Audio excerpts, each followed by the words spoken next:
हे संदेश ते देत नाही आहेत. दुसरे थेसलकवास अध्याय 2 वचन 3, तर कोणीही तुम्हाला कोणत्याही प्रकारे फसवू नये म्हणून सावध असा की मी असे म्हणतो, कारण पहिल्यांदा मोठी बंडोकरी झाल्याशिवाय प्रभूचा दिवस येणार नाही आणि जो नाशासाठी नेमलेला आहे तो नियम मोडणारा प्रकट होईल. आता इथं काय म्हटलेलं आहे? इथं म्हटलं आहे की प्रभूच्या दिवसा अगोदर काय होणार आहे? प्रभूच्या दिवसा अगोदर मोठी बंडखोरी होणार आहे, म्हणजे विश्वासाचा त्याग होणार आहेत. आणि तेच आज आपण बघतोय.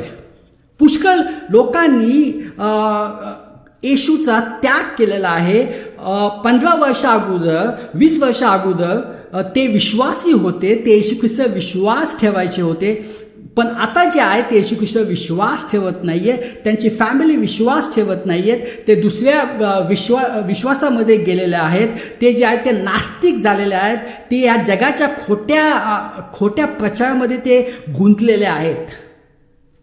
प्रियानो, पुष्कळ अमेरिकामध्ये, लंडनमध्ये, ऑस्ट्रेलियामध्ये, पुष्कळ देशामध्ये जे आहेत, जे 20-25 वर्षापूर्वी जे ख्रिस्ती फॅमिलीज होत्या ते आता राहिलेलं नाही आहे. आणि जे यंग जनरेशन आहे त्यांना जे आहे येशू ख्रिस्ताबद्दल काही माहीत नाही आहे आणि